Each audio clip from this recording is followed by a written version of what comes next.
Warning: federal law allows citizens to reproduce, distribute, or exhibit portions of copyrighted motion pictures, videotapes, or video discs under certain circumstances without authorization of the copyright holder.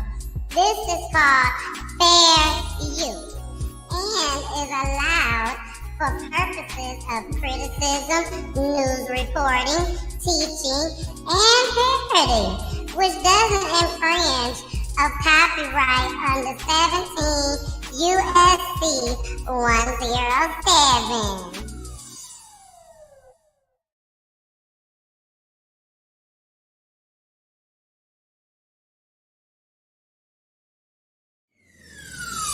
Let's talk about real life issues, love and relationships.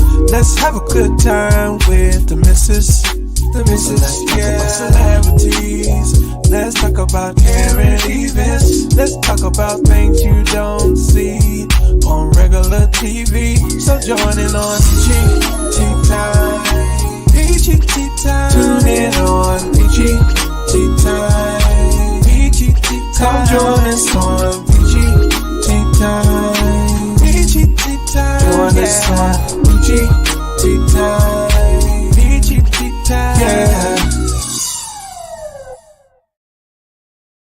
You, but I didn't get married just because he was fine. I got married because we make hell nervous. I got married because I got a vision for what we could do in the earth. I got married because I believe me and him are unstoppable. So you need a rider. Let me get gangster with it for a minute. You need to marry a rider. You need to marry somebody who will go down into hell with you and take back everything the devil stole from you. I got a vision for my marriage. I got a generational curse to break. I got the statistics to prove wrong.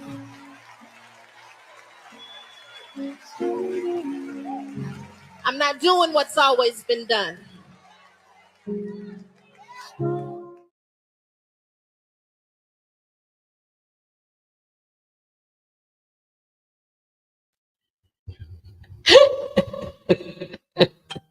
We ready.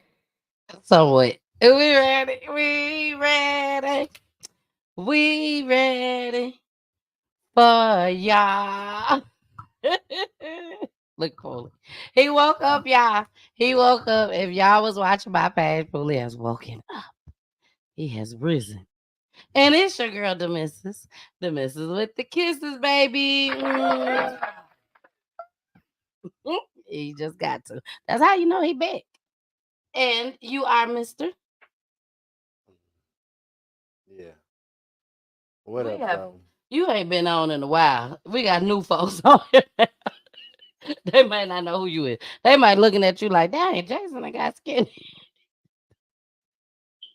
I'm just saying. Introduce yourselves. What up, though? It's your boy Poolie the Barber. Holla at me. My husband. My husband, that's who he is.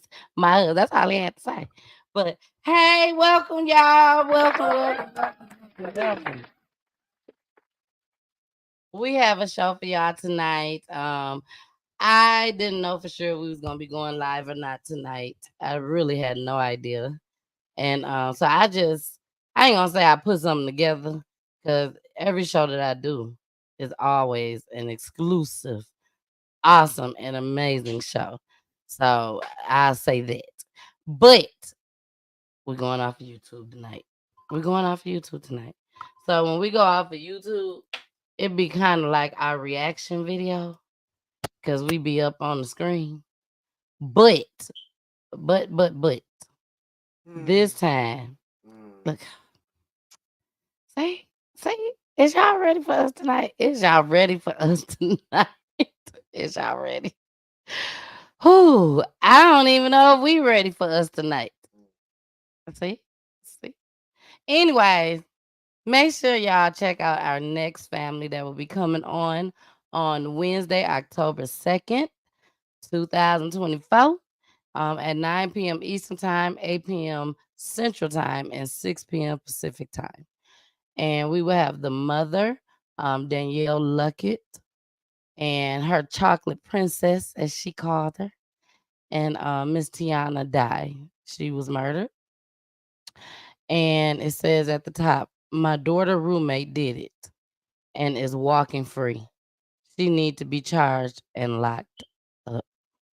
So we will be talking about that. And then over here on the side, where you see her picture, big, bright, absolutely beautiful. At the bottom it says, I just wanted to keep a clean house. Now I'm gone. So I know y'all want to know what that's all about. So make sure y'all tune in. Make sure you tune in on October 2nd, next Wednesday. Next Wednesday when we have our next family come on. So, all right, y'all. Let's get started. Like I said, I got a show for y'all tonight. We will be talking about the twins. That's actually what we're gonna start off with. The twins. The twins is carjacking. And the twins are ladies. They some girls, twin sisters.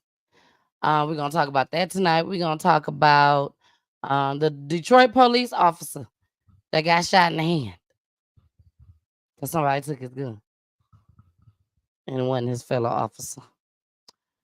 Then we're gonna talk about the Grammy-nominated gospel artist, Mr. James Fortune.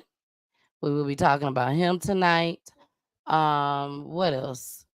Yeah, he filed a lawsuit. He filed a lawsuit against the Hood. But baby, him and his wife, they put a lot of money into it. So we're gonna talk about that. And we're gonna talk about Naziah, the Naziah Harris family. I showed y'all about Naziah some months ago where she was missing. She had got off the school bus. I think, Carmen, you should remember that. She had got off the school bus, and BG, too. You should remember this story. I was actually on with my brother when I brought it up as well. So I'm going to show y'all a throwback later on in the show. Then, of course, the Wayne County. No. What? Oh, the man charged. Oh no, that's all Naziah. That's all Naziah. Okay. That's I'm just messing stuff up. I'm like, wait a minute, hold on. I'm reading off of something new. Y'all know I usually don't do this, but I'm like, I'm trying to try something new, okay? So let's go ahead and get started, y'all. What is that? Oh, my screen share. Okay, let's go ahead and get started. We're gonna start with the twins. Here we go. We're gonna bring them up. All right, here we go. Kansas City twins are in custody tonight in Cass County, being held without bond. They're suspected in an armed carjacking Tuesday on I-49. Fox 4's Hannah King joins us in Belton with how the two women were ultimately nabbed.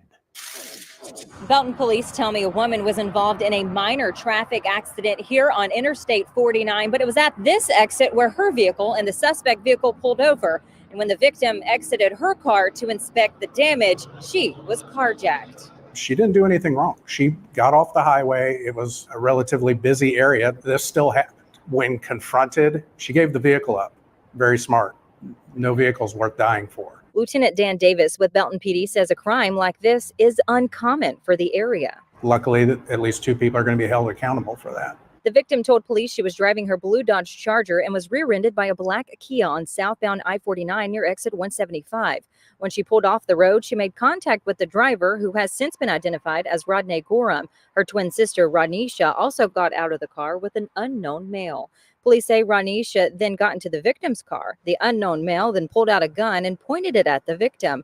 Court documents show Rodnisha and the male then drove away in the Charger while her sister drove the Kia. The Kia we now know to be stolen from another jurisdiction. The victim was unharmed. She even snapped this photo. The vehicle was equipped with a system that allowed us to be able to track the general location of the vehicle.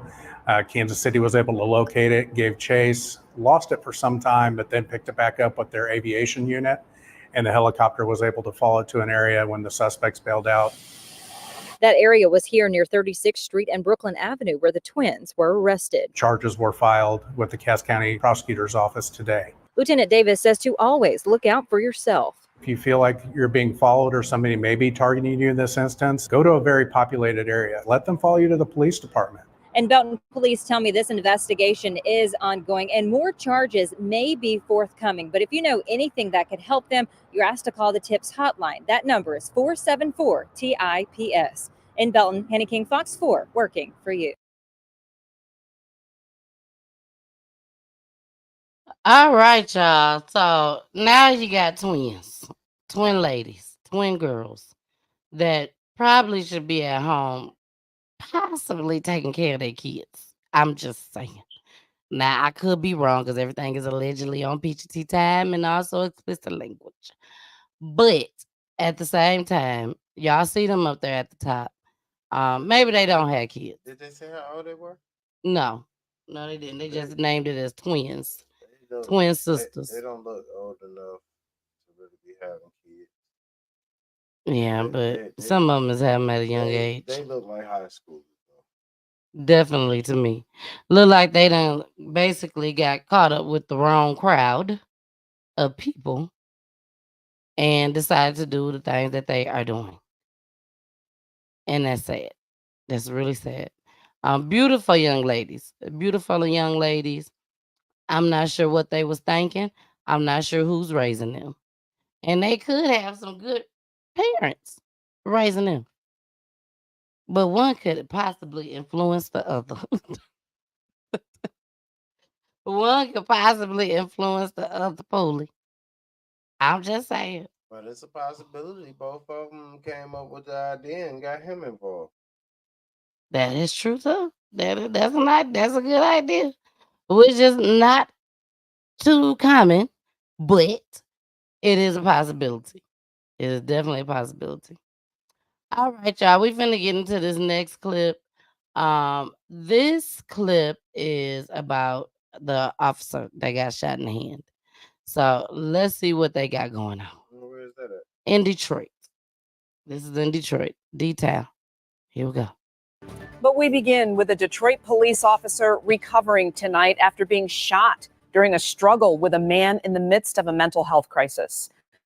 Thank you for joining us for 7 News Detroit at 5. I'm Glenda Lewis. And I'm Simon Shaked. It happened around 10 this morning outside a home on Highland Street near Linwood on the city's west side. 7 News Detroit reporter Sarah Michaels spoke to Detroiters who came across this suspect this morning. She joins us from the neighborhood where he was taken into custody with more on how this scary situation unfolded. We were in this neighborhood around 11 this morning as police escorted this suspect out wearing nothing but his underwear. And from what residents in this area tell me, he had been running around this area all morning long, acting erratic and undressed. I got on my car. I'm like, what is wrong with you? And he looked at me, yeah. Monique Harper tells me she saw the suspect first thing in the morning Wednesday around 7 a.m. She was at a gas station on the corner of Linwood and Fullerton Street and was probably the last person to see the man fully clothed. He had a jogging suit on, a black jogging suit. He took off the sweater and he swung it around and threw it in the garbage can. He took off the t-shirt, swung it around his head, dropped it on the ground, came and jumped on my hood. We were able to see this security footage from the gas station. Detroit police say they received calls about him around 8:15, but initially they didn't see him. Myonia Taylor down the street did. He had no shoes on, just all drawers. We looked at him, he looked at us and flicked us off and kept on pushing. It was around 10 a.m. at a gas station that a DPD officer working alone found the suspect. According to police, the suspect took off running from the officer and ended up here in this neighborhood on Highland Street. The suspect then approaches the front porch. The officer doesn't know if he's attempting to enter a stranger's home, so the stranger is now at risk. The officer pursues him onto that porch. And that's when Police Chief James White says the two began to wrestle. He says the suspect somehow got the officer's gun during the altercation and shot the officer in the hand. He attempted to shoot again, but the gun jammed. The suspect fled with the gun, but police did find him and arrest him. You can see here they took him into custody to be mentally evaluated. As far as how the officer is doing, I just visited with the officer. He's in good spirits, a lot of pain, but good spirits. Michigan State Police are now handling this investigation. White calls the officer who was shot a hero. When you see a guy that's obviously in his underwear and suffering from some psychosis running into someone's home and you're working by yourself, but you know you've got to pursue him to save the people on the other side of that door. That's heroic. And this is the phone number for the 24/7 Detroit Crisis Hotline that you can call if you or someone you know is experiencing a behavioral health crisis. Reporting in Detroit, I'm Sarah Michaels for 7 News Detroit. All right, y'all. Y'all saw that. So if y'all see somebody in y'all neighborhood looking like that, just call 911. Just call 911 right away. I wouldn't even suggest y'all say nothing to him. I wouldn't suggest calling 911. Who you gonna call then? They gonna mess around and kill the man. So who you gonna call? Especially if he come sit on your hood. Me and you at the gas station. And this man in his underwear only come and sit on your hood of your truck. What you gonna do? Pulley. I'm gonna try to be calm and ask the man to get off my truck. Get off my car, bro. That's how you. This ain't I can the see you place. saying it like that too. This ain't the place for that. If you don't move, we have a problem. Mental issues or not.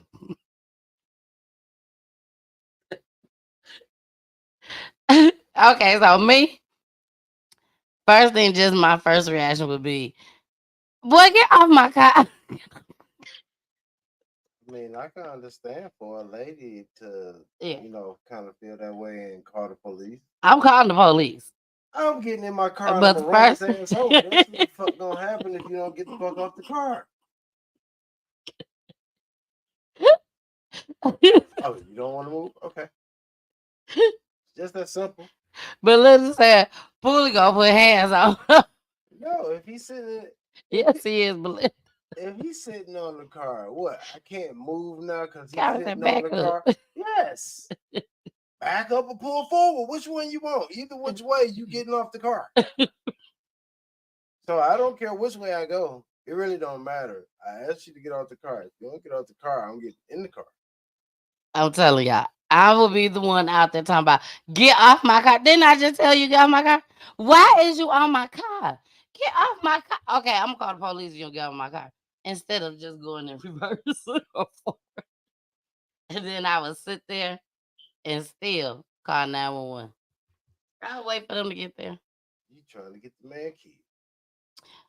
I asked you about 10 times to get off my car, and you chose not to. All you have to do, bag up. I didn't want to hurt him.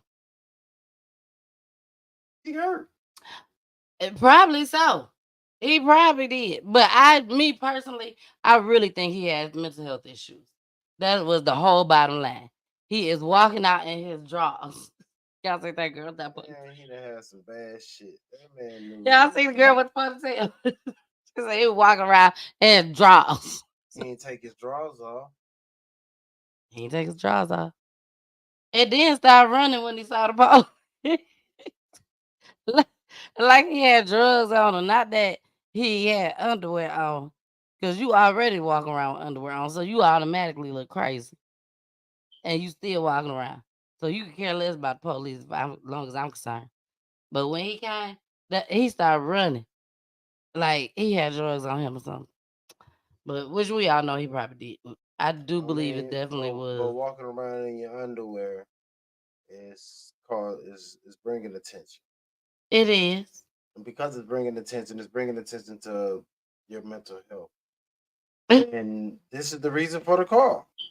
It's not like he was doing anything wrong, hurting nobody, stealing nothing. He was just walking around half naked and sitting on people's car. Mm. Well, he had mental health issues, but they're not that serious because he kept his drawers on. I think they were serious. Carmen said his issues is not my issues. When he sat on my car in your underwear. That's not my issue. She's just gonna be like, can you please get off? No? Okay. She back it up. Then he gonna hit that floor and hit his head. I hope you got all your weight sitting on my car. Not all your weight. Not all the weight. All your weight. Well, y'all, we finna get into our next story. Make sure y'all share this story. This is the throwback. Hold on, I'm just trying to play already. We want to play already. Oh my gosh. Okay. So y'all know I had to we just had a lot going on this for these last couple of days with the weather and stuff. So I wasn't able to actually put everything together like I usually do. Now this video was, let me see. Hold on. 7 months ago, it say. 7 months ago, me and my brother did this show.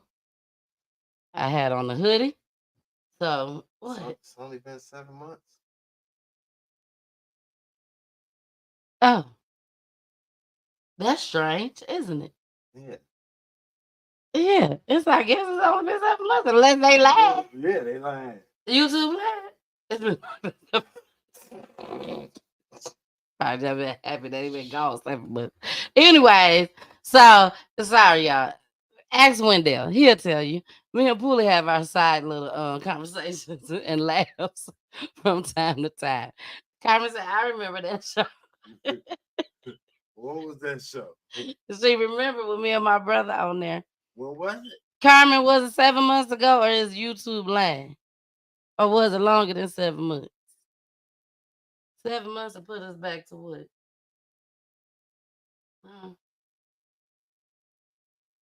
It went. I don't know. It's just been gone for a long time. Okay. Here we go, y'all. We're gonna play it. This is a throwback of what our main topic is for tonight. Here we go. And sharing their waxing folks. I don't know who decided to lay on their table and say, yes, you can let your 5, 6, 7-year-old wax me. I don't know. There's some crazy folks in this world. That's what I do know. All right, y'all. We gotta move right along because we came in on late. So let's get into Naziah Harris. Y'all remember this name? Naziah Harris. She is missing right now in Detroit. Detroit, y'all need to stand up. Y'all need to see what's going on and find this young lady. She was 13 years old. Well, she is 13 years old. So here we go. Police tonight leading the search for a teenager middle schooler who disappeared last month. In an unusual display of force this afternoon, DPD, Detroit Public Schools, police, and cadets did a grid search. They went door to door, handing out flyers, hoping to find Naziah Harris. This investigation is picking up in intensity. Local 4's Rob Maloney joins us now live this evening from the area police searched with for the latest for Naziah's family. Rod? Yeah, they were all over this neighborhood, Karen, excuse me. And this is the flyer that they were handing out. Naziah Harris, black female, age 13, 5'2", 130 pounds. And there is a real desperate belief that she could be found. And that's what her grandmother, an adoptive grandmother, Annette Harris, told me today. We can't rule anything out, and I'm hoping and praying that that is not the case. I'm standing on my face. That God is going to bring my baby home. But it's been really rough. Naziah's mother found herself in trouble, and Annette adopted Naziah to provide a better life. Neither Annette nor Detroit police can figure out how Naziah, an 8th grader at Joseph Clark Prep Academy, disappeared in the short steps from her bus stop to Annette's home. They have, footage of her getting on the school bus, and the bus driver did say that she did get off at her regular stop. Okay. And she was supposed to be coming home like she normally do every day. Detroit Public Schools police started the investigation on January 10th, the day Annette reported her missing, but they hit a roadblock this week and brought Detroit police into the case. When a child is missing, you got to look everywhere. I had no idea that it was going to be here. I was just told that this is where it was going to be. A 13-year-old girl in Naziah. So they searched here at Shoemaker and Garland on the east side, about 4 miles away from where she disappeared. And Annette Harris has a message for the person or persons who may know what happened to her granddaughter. Naziah needs to be home with her family, and we love her. So if you are harboring her, there is a law for that. And I'm asking that whoever has any information about my granddaughter to please contact the police. Please, I'm begging you. Now, the Detroit Public Schools Police Department chief told me today that he doesn't believe that she was abducted, but they cannot be sure. So they've called in Detroit police. They've also asked the FBI and the Michigan State Police to join them. Take one last look here at Naziah Harris. If you know where she is, DPD wants to hear from you. Reporting live on the east side. All right, Detroit. First and foremost, y'all need to find this girl. All right. So we have an update. We got an update. She has not been found. They are now declaring that she has been murdered. She was being seen, because I followed this story. She was being seen. People saw her.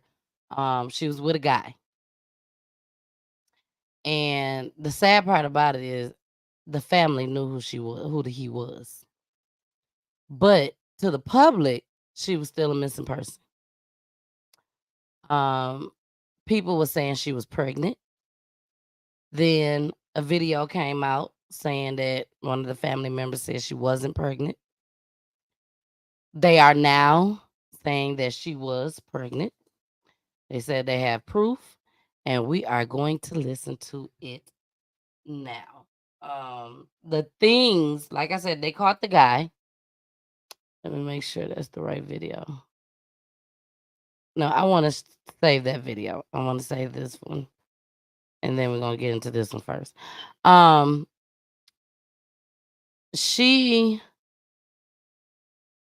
guess, I don't want to say she was fast. I don't want to say that. But she was being molested. That's what she was being done to her. And the guy was 41 years old. And y'all are going to see him. It's sad. That's a picture of him on the side. You can see half of his face on the screen right now. There's a very, very sad situation. I want you to hear this lady tell us what happened to her from what they think, because no one was there. They didn't see it happen, but they're very, very confident on everything. So pay attention to everything she has to say. Here we go. I have spent decades of my career looking at pictures of murdered people. When I was trying homicide cases for 6 straight years as an assistant prosecutor, I would spend hours thinking about the victim whose case I was getting ready to try, wondering how they spent their last weeks, their last days, their last hours, and their last minutes of their lives. What were they thinking about? Did they know that the end was near? And if it was someone they knew, what must they have been thinking as they were shot, stabbed, or whatever mechanism of death was used and confronted them with by the person they knew or loved? I can't imagine the thought that goes through minds. But it's always, always 1,000 times worse when the person is a child or a baby, someone in the dawn of their lives who haven't begun to live their lives. The picture behind me is of Zanaya, and that will always be haunting, because it was taken just a short time before the evidence shows that she was never seen or heard from again. It was taken by Naziah herself, a selfie. That's the last known picture that we know about of her. And it was pointed out to me by one of the detectives on this case and by one of the prosecutors. She is smiling, waving, saying hello. But little did she know that she was really saying goodbye. We will provide to you later a very skeleton timeline of the time right before her death, before and after. Of course, the detail would be provided in court. The evidence shows overwhelmingly in this case that she is in fact deceased. The last time she was seen alive was January the 9th of this year, 2024, almost 9 months ago. Her missing status was reported to the Detroit Public School Police Department by her grandmother on that very day, when she never returned home from school. And again, that was January the 9th, 2024. In early February of 2024, the case was turned over to the Detroit Police Department. Frankly, that should have happened right away, but they began investigating immediately. The evidence would further show that through text messages that we know and that we have, Zanaya and this defendant were going to meet after school on January the 9th. We know that she did indeed meet up with the defendant that we're charging in this case. We also know that several people close to Mr. Butts, who we were charging later, saw them together in several different locations, people that he knew well. We have evidence that at 9:30 p.m. on that day, that Mr. Butts checked into a motel and the Zanaya was never seen or heard from again. Not from her family, not from her schoolmates, not from her friends, not from social media where she was extremely active with her friends, not from teachers, no one. We know that she had no medical conditions that would cause a life-threatening medical emergency to her. And he, again, was the last person that saw her alive. She would have turned 14 years old just 10 days ago on September the 16th of 2024. And again, no one has seen or heard from her. You look at that face and you do not see the horrors that she had gone through in her short life. The exploitation, the molestations, the sexual abuse, and the pregnancy that she was concealing.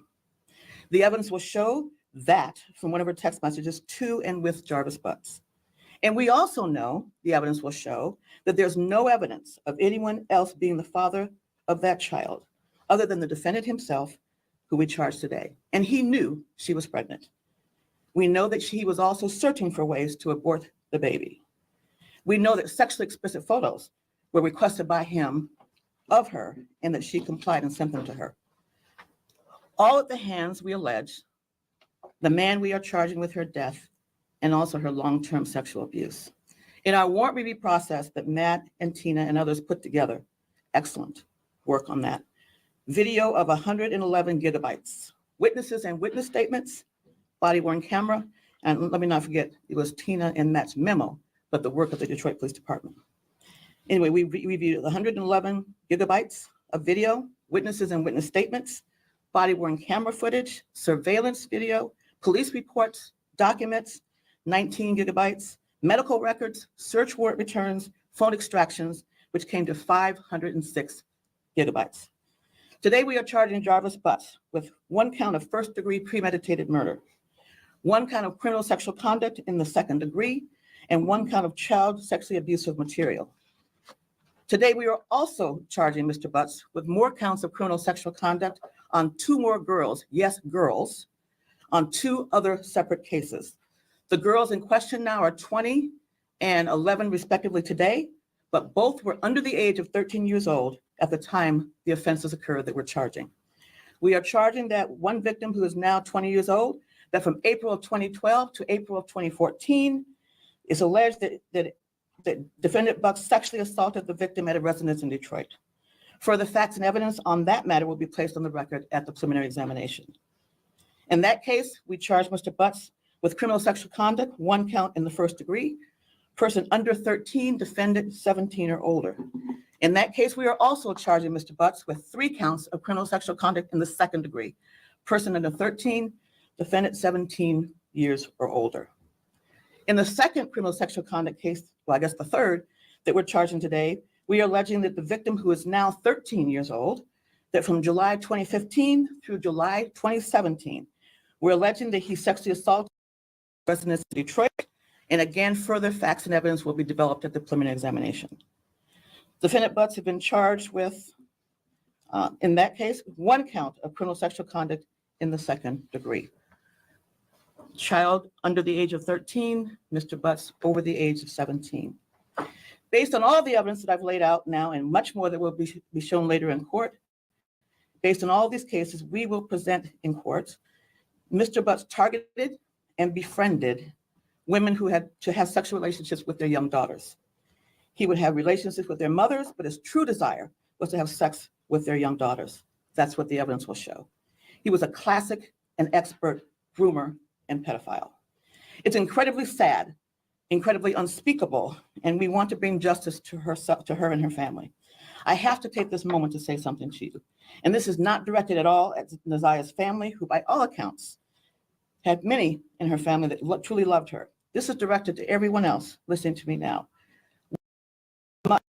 We must be very careful who we let into our hearts and our homes and our lives, especially if you have children. We must be very careful who we have around our children and elders respectively. We must also be very careful who we leave our children with.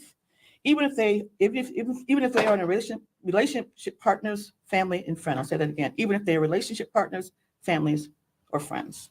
Life can be hard enough at times, but when it comes to our children, we must be deliberative, we must be diligent, and laser focused on their safety. And sometimes we must make decisions about them and their lives that we may not like and that they may not like, but it's for the betterment of them and their safety and their future. When something doesn't feel right, even if it's just that voice in your head, it usually isn't right. And sometimes when we are attentive and we do everything right by our children, things can still happen and still go very wrong despite our best efforts. This can happen to good watchers of children.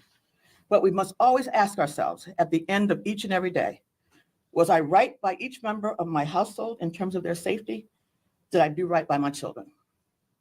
Now, of course, Mr. Butts is presumed innocent unless and until he's found guilty on each and every crime and count that we have charged today.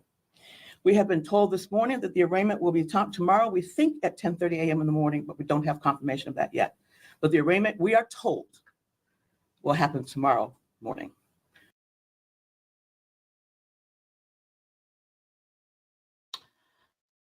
All right, y'all. So, first and foremost, rest in peace to Naziah. They have not found her body yet. My heart goes out to her family.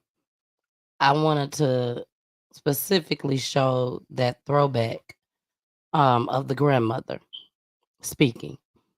And it's a reason why I showed that video.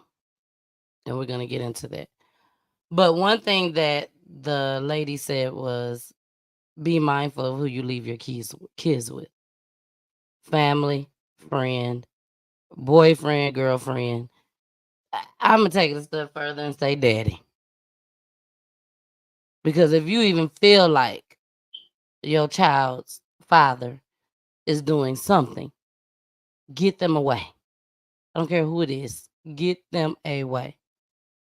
And it is not a secret that some young girls' fathers do the unthinkable. We'll say that. We've all heard about it.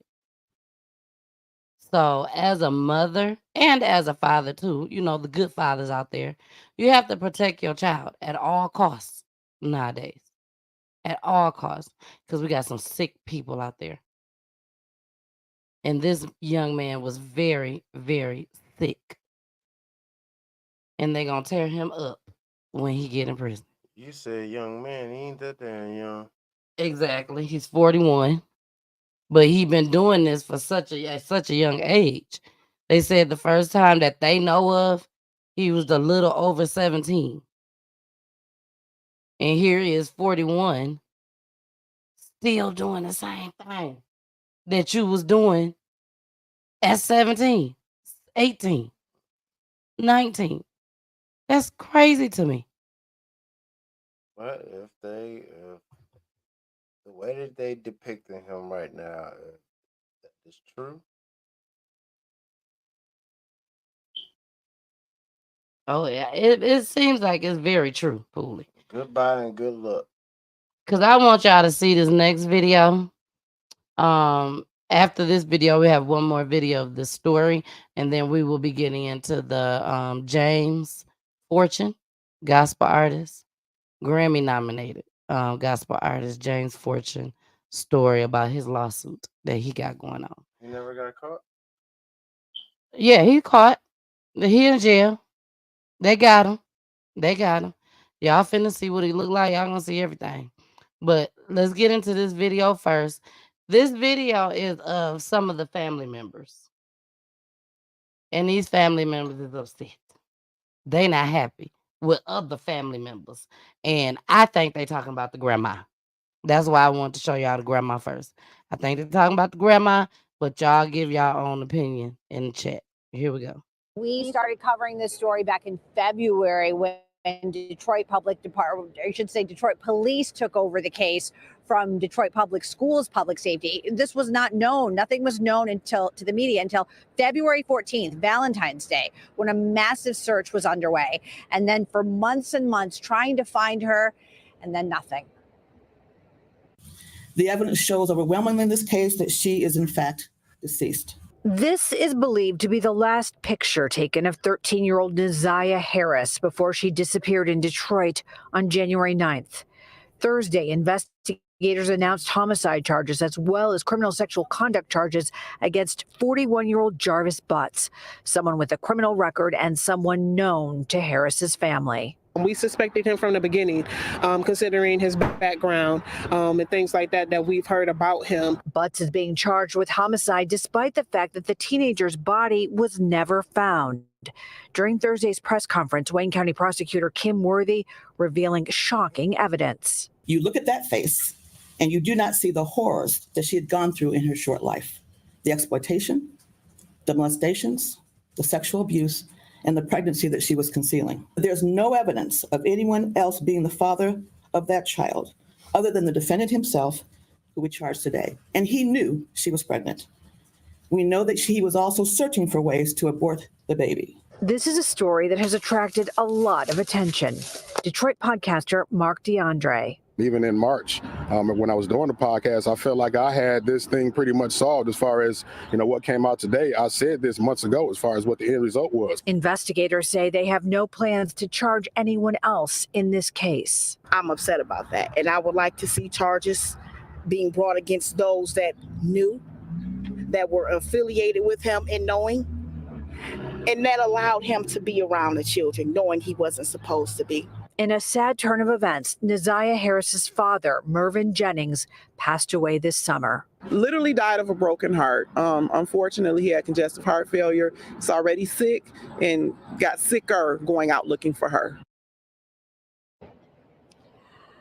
I got a chance to interview her father back in March during an exhaustive search for her in the Rouge River. And, he said he was out there every day searching for her, to find out then that he has passed away before he was able to find out this.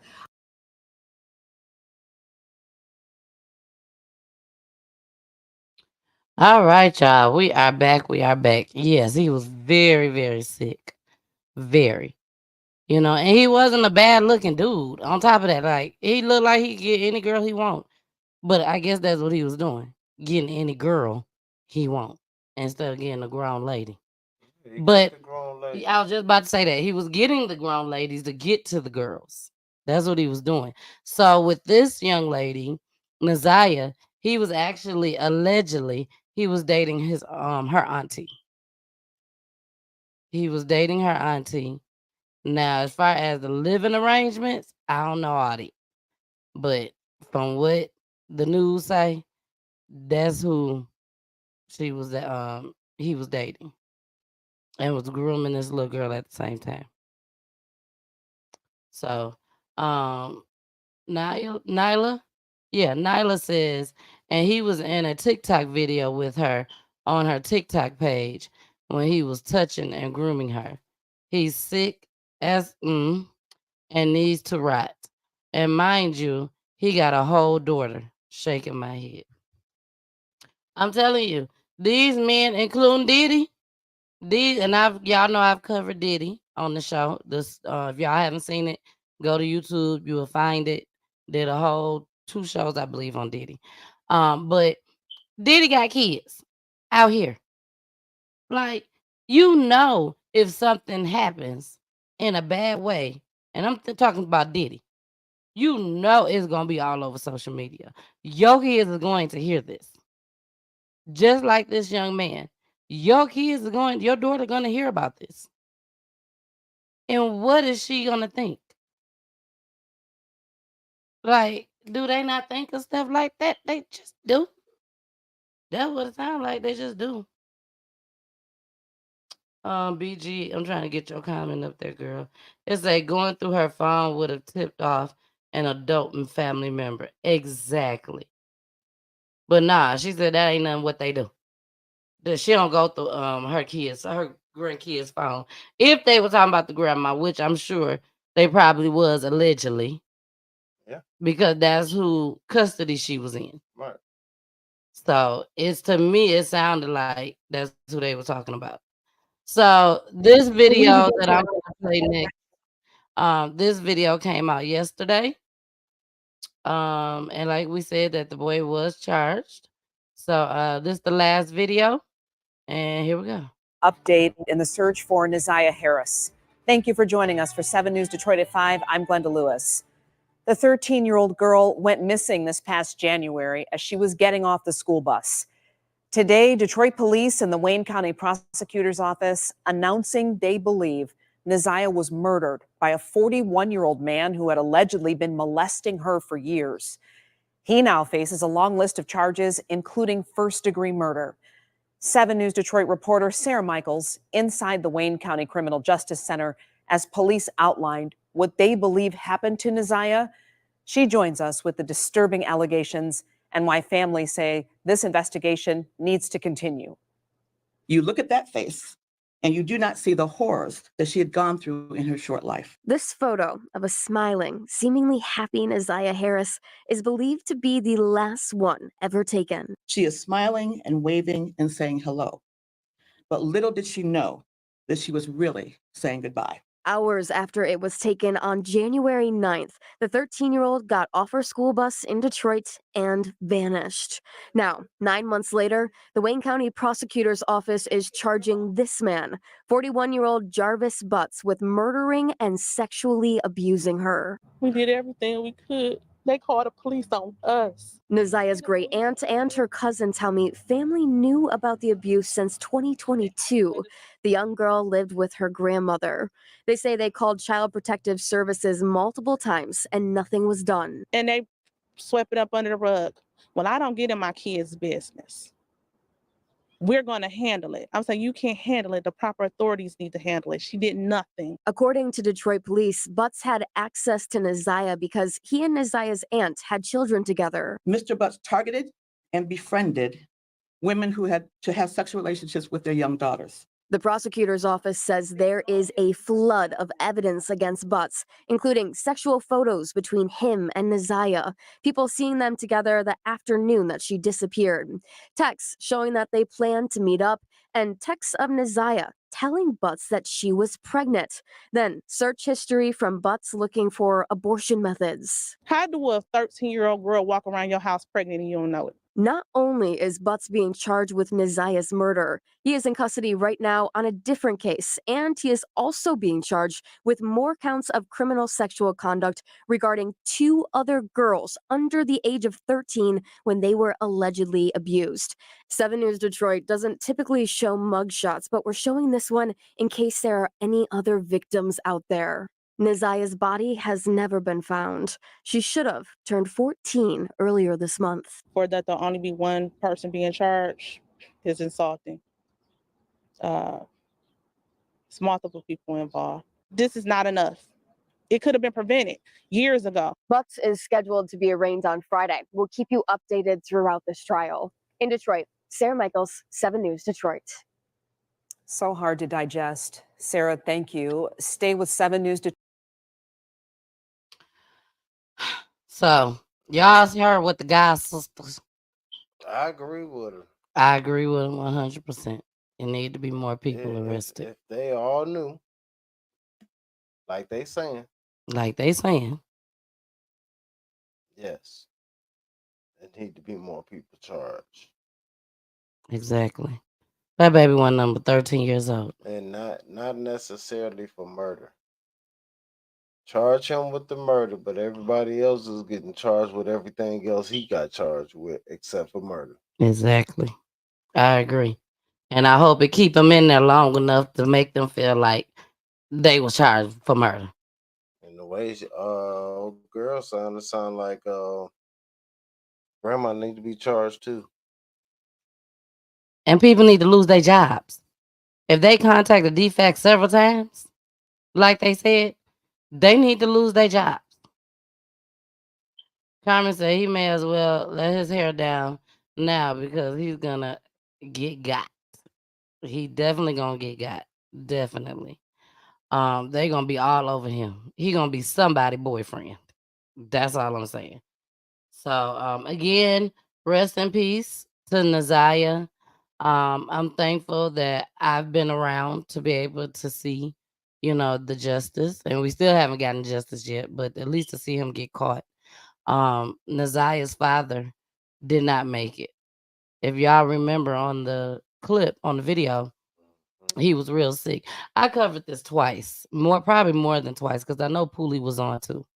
Because Poolie, if I'm not mistaken, you saw the clip when she was actually getting off the bus or when they got to the bus stop or something. And Poolie was like, nah, she went with somebody. She knew who she was going with, and apparently she did. Because she was already dealing with him. She was pregnant by him. This was sad. And he wanted to get rid of the baby. But ain't no telling what he did to that girl beforehand, and ain't no telling what he done did to the girl now. I just hope and pray that he tell the truth and let this family have closure. And she can have a proper burial. Exactly. So, all right, y'all. We finna switch it up a little bit. James Fortune, Grammy nominated, or Grammy Award, whichever one. Everything is allegedly on PTT time.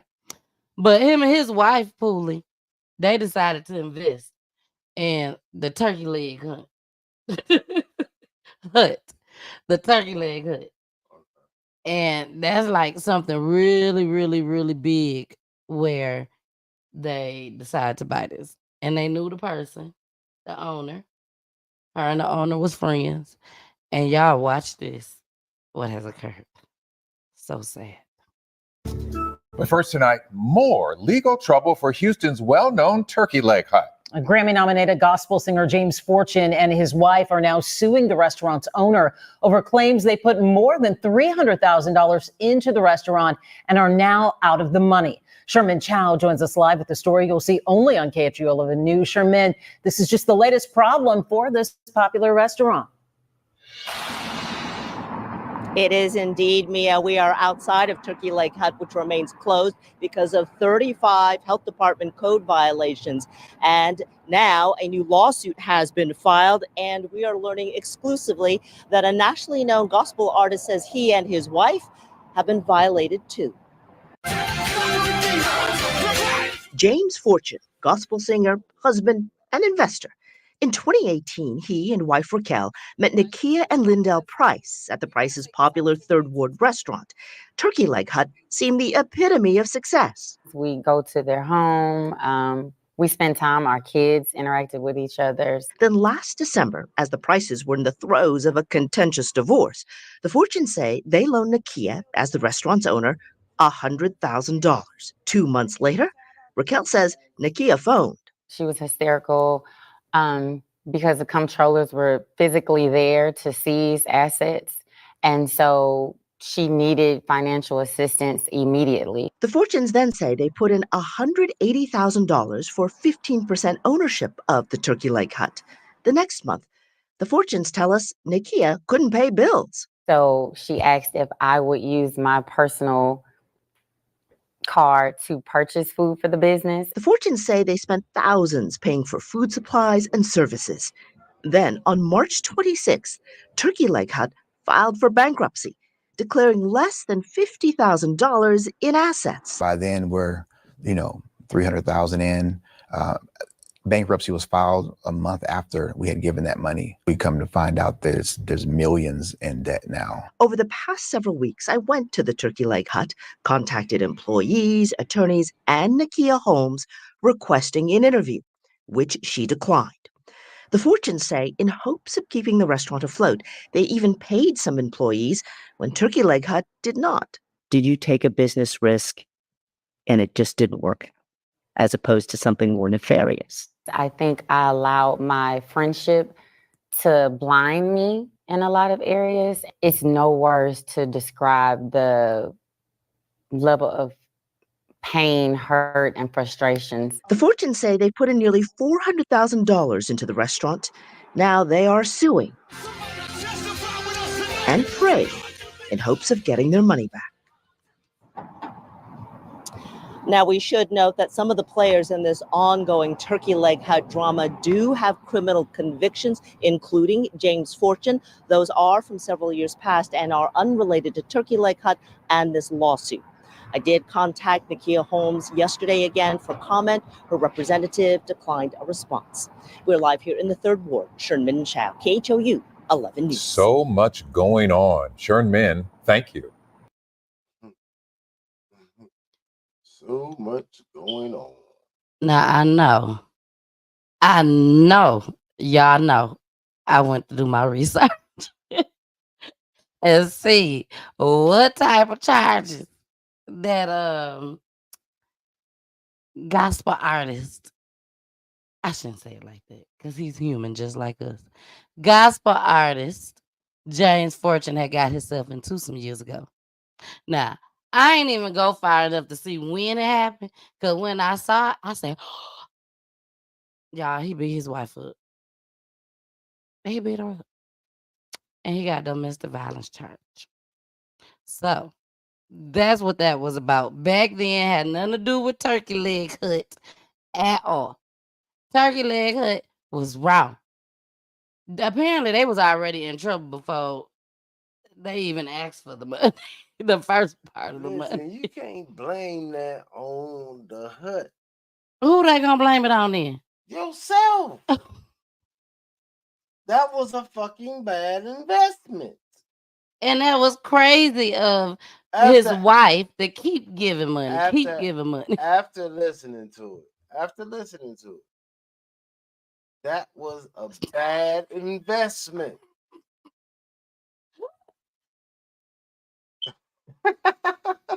Yeah. BGU is a mess. Baby, they could have had millions of chicken and they wouldn't even got caught.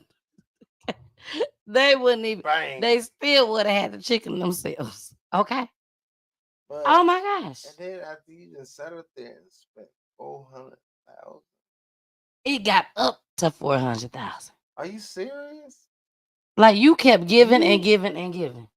You could have started your own damn restaurant for 400,000. Yes. You could have bought somebody else out of their restaurant for 400,000. Matter of fact, you can probably buy a couple of them out for 100,000. Mm-hmm. You just gonna get them how much? For 15%? Baby, you could have invested that in peach tea time. But for 15%, and then you decided to start paying folks. Okay, that's this paying the workers. This is where the bill runs up. Boy, you got me.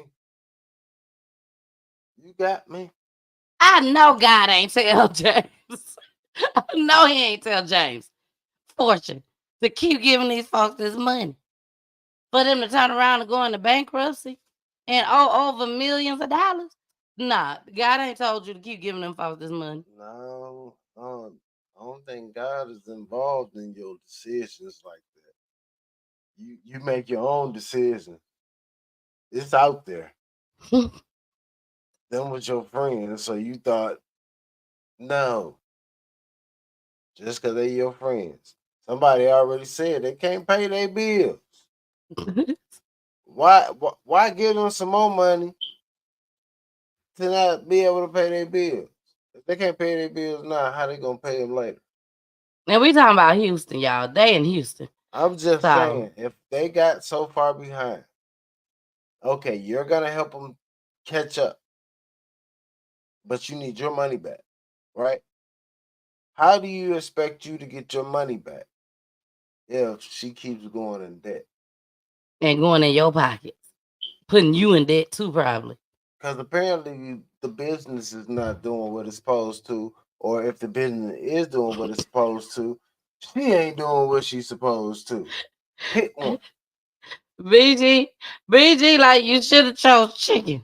Chicken, people gonna always buy chicken. At least us. We're gonna always buy chicken. Turkey legs, only when we go to the fair. No. Or to the carnival. No. If they make some fire ass turkey legs. It was, from what I hear, they was very, very we good. done had some They folks just out mismanaged their money. We done had some folks out here Mm-hmm. down at the Urban Fest. And That's what I said at the festivals and stuff. But that's when we normally get but that's when we see them. They have restaurants. Oh yeah, okay, I see what you're saying. So they see it You all go the to their time. restaurants, you find out where their restaurant is at.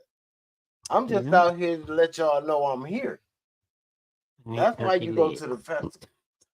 But if you make some good turkey legs, then folks know they like some turkey legs. Mm-hmm. You will buy some turkey wings right out of the store, somewhere that sells turkey wings. We got a spot. We got a couple spots. Yeah. You can go get turkey wings. So I mean, a leg. Listen, the legs go hard.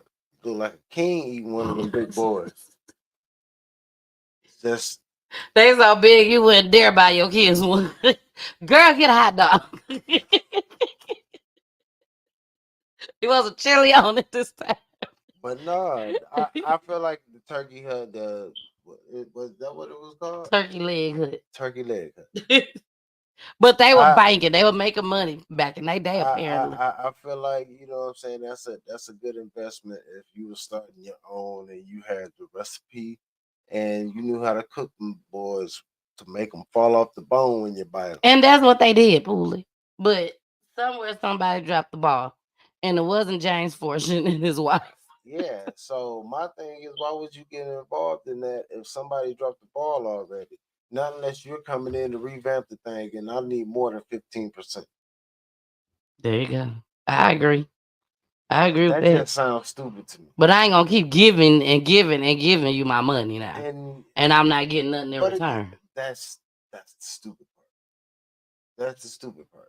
I'm sorry, James Fortune wife. I'm sorry. I don't want her to feel like, oh my God, what if she see this? Like they're calling me stupid, James. We're not calling you stupid. We're just calling you stupid in that instant. In that time frame that you dealt with your friend, and you gave him this money with expectations of getting something back. Boy, you were dead ass wrong. She was already in debt. She was already behind. You even found out how far she was behind, and you tried to compensate for it. But I'm sure the wife asking for 15%, but you should have went and looked at them books for real. Exactly. You're putting up big money. And when you put up big money, you need big, you know what I'm saying, big return. Mm-hmm. And you cannot get that big return if you see that much debt. And you're not going in here to say, okay, here we go. I'm going to take over this. She's going to take over that. Mm-hmm. And we're going to bring somebody else in for accounting. You can keep your accountant. You can keep your other couple of workers. But we coming in here to turn this thing around. Because something is not going right inside of here for you to get in debt. Either you're spending all the money, or it's not coming through here, or you got workers still. Come up with it. You need to come up with something.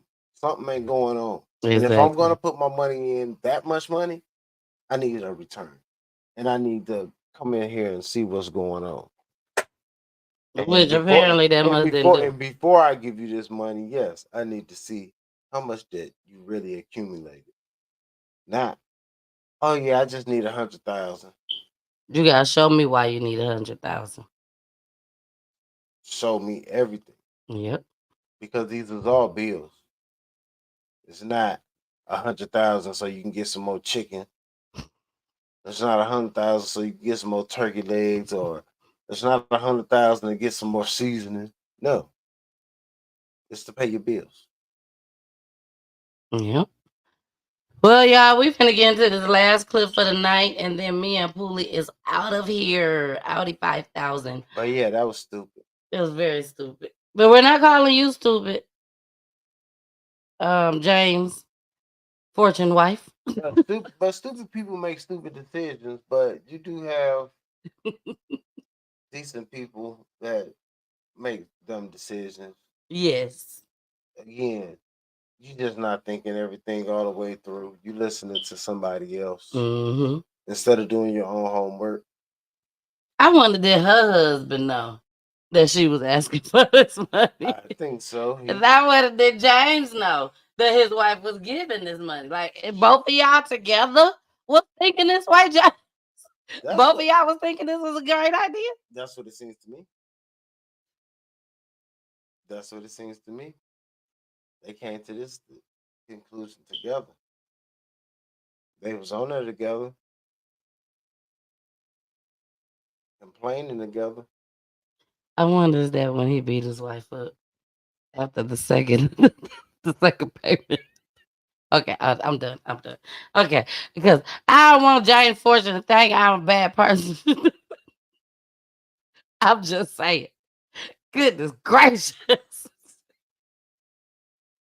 Trey would have been like, Mama, I don't think this is a good idea. Are you sure, Mama? I'm just saying.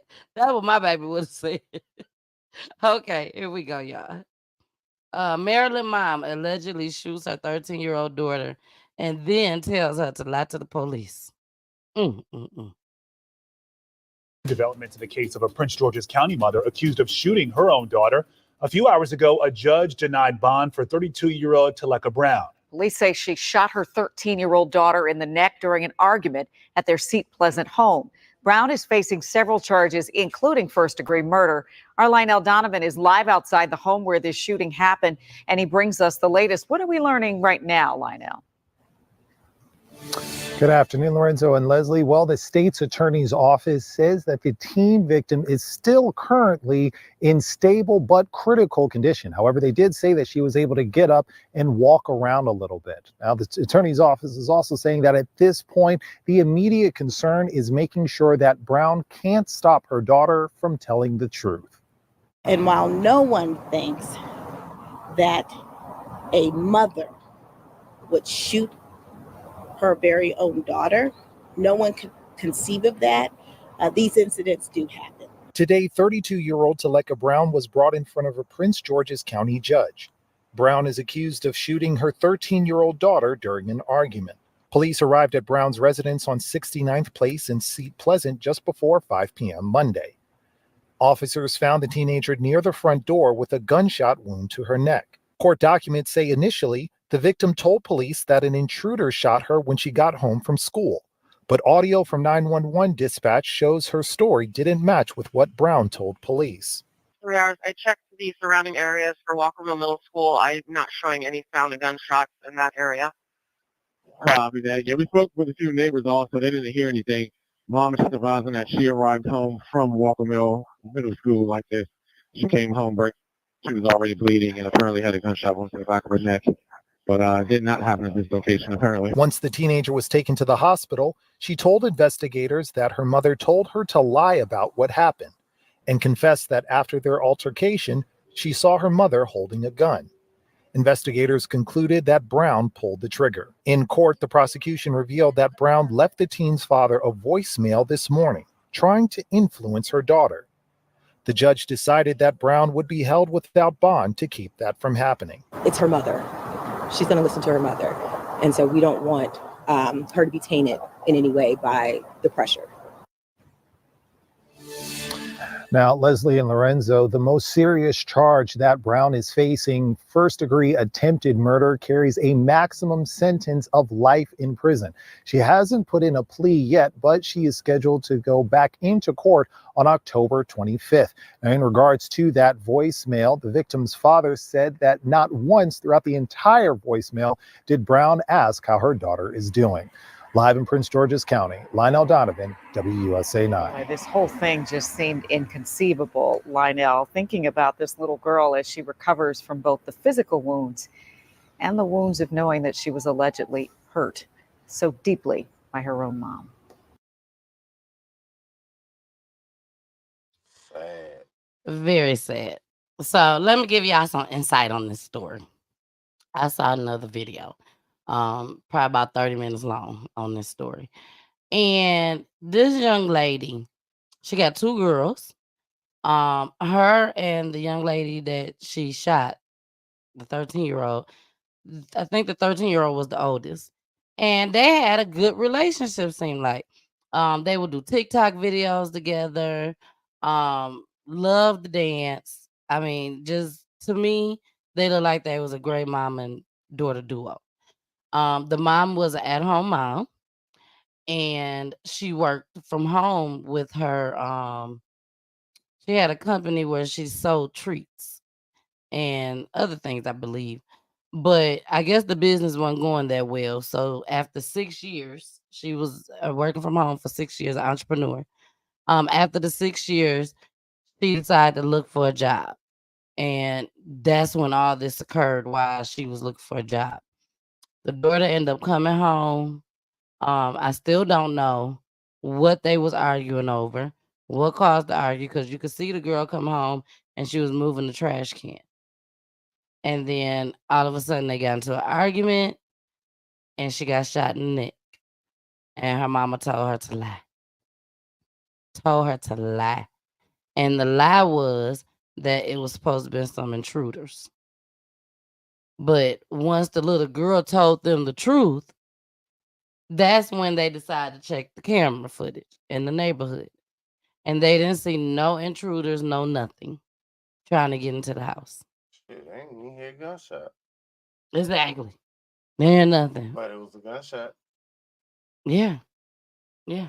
But ain't nobody hear no gunshot, so. But she did shoot they, him. but no, they did say it must have not happened where they say it happened. No, yeah, she said that it happened when the girl was on her way home from school.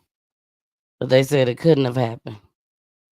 So Carmen says she could have killed that girl, that child. Yes. Yeah. Her own baby. But like, are you that upset to even pull? Like, why would you even pull it out? This little girl ain't number 13 years. Girl, if you don't beat her down, I do not condone whooping your kids. But girl, if you don't beat her down, why do you gotta pull out a gun? In the heat of the moment type thing? Yeah, she could have been scared. You know, Or did she take the gun to school? we just And gonna, maybe she took it from her we just gonna when say she found out she just took it to bust, school. she just busted in the house. And she went and grabbed it and she had it. And girl, why you knocking on the door, coming in the door like that? You scared me to do, you know. It's many stories that we can come up. Many stories, because I say exactly what you're getting at. Right. Yeah. So yeah, it's many stories. So yeah, you can have it in your hand, and it's like it's kind of what was the story? You just did the story with Buddy. Who? We did it tonight. The army. Oh, senior airman Roger Fortson. Right. Why did he have his? When he walked to the door. Yeah. And opened it. Because They said it was the because of the knocks, the way the knocks was. Okay. Yeah. So again, because his mom said she knew that she knew he could have hurt him, that he hurt them, but they was knocking so aggressively. That's what frightened him to get the gun. And they was there for what? Because of the noise level. They said it sounded like he was arguing with somebody and fighting with somebody. But they had went to the wrong apartment allegedly. And he was on the phone with his girlfriend. So the girlfriend actually heard them just as well. Because they said more with the body cam footage off, per her mom and per the girlfriend. They said more, and she was able to hear it. Yeah. So it's different. Hey, Kareem What Shay. up, though? Hopefully it was a mistake. Glad she is alive. Heck yeah, especially lie to tell the truth. And I feel like it could have been a mistake for the simple fact that you decided to defend your mom. Because I'm not defending my mom if I know she intentionally tried to shoot. Say that one more again. You're not defending your mom if she intentionally. If I felt like okay. he intentionally tried to shoot me. Exactly. I ain't If I defending knew my that sorry, Mama she Peach. had the gun in her hand and I said something to don't her pick and I outside, girl. startled her, But I or know you wouldn't do that to me. and I shook her and made her, twitch or whatever, and whatever the case was, I know that my mom didn't shoot me on purpose. Mm-hmm. So when they do get there, yes, we need to come up with a story that sounds believable. Because if we tell the story, you still gonna get locked up. I wonder what they could have said to change her mind. Even if I don't press charges, the state gonna pick it up. Why y'all think she changed her mind when she got to the hospital and decided to tell the truth? Because she talked to her daddy. Now, daddy know more about mom's issues and situations. So being that the dad is so intuitive to be like, no, lock her ass up, keep her away from my daughter. He knows something more than what we know. He know I more definitely about agree their with that. relationship than we know. Yeah. So it sounds more like she did it on purpose. Well, I definitely feel like she did it on purpose. And They was in the middle of an argument. And baby girl was pretty much scared. And again, this is her mom. She don't want to see her mom locked up. Who does? I don't. It is some people that do. Yeah. Let's not act like we don't know. It is some But I'm people that just probably saying, do. it's just a handful. It's not a whole lot. It's just a handful. But Mhm. who does? Nobody. Nobody. I just wait Nobody. till she get out and you know what I'm saying, and don't do nothing for her when she needs. I'll show her. Teach you a lesson. Well, I hope she definitely get the life sentence. I don't care. I hope she get the life sentence because you shouldn't have made her tell her to lie about it. If it was an accident, then you should have came out and just said it was an accident. But don't sit there and make your child lie. So to save yourself. And then they said that she never once asked how my baby doing. Mm-mm. So She was trying to get him to lie. To go along with it. I'm telling y'all, if y'all would have saw the TikTok videos and stuff, y'all wouldn't even think that she was that type. She don't even look like that. They always come in there for their mugshot looking crazy. But she ain't even look like that at all. Look like a totally different person that's about their business. So it was like a wow moment for me. It was a wow moment for me. Like, you can't judge a book by its cover. That you can't do. So that was it. That was the last video. Carmen said, I agree with the missus. The missus with the kisses, baby. Mwah. All right, y'all. Let's say what's up. What's up? What's up? What's up? We got Carmen, Belinda, Kareem. Who else we got? Mama Peach was in the building tonight. Lanice Luro was in the building. I probably said that wrong. Edwina, hey. Nyla was in the building.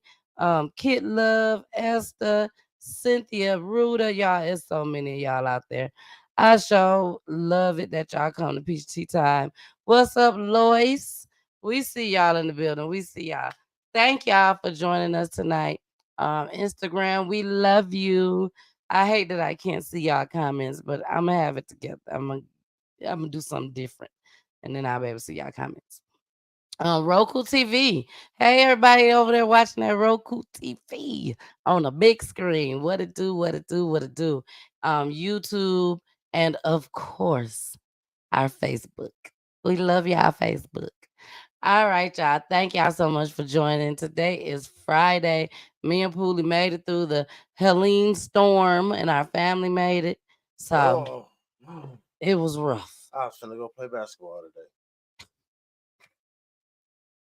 That's how good the weather was today.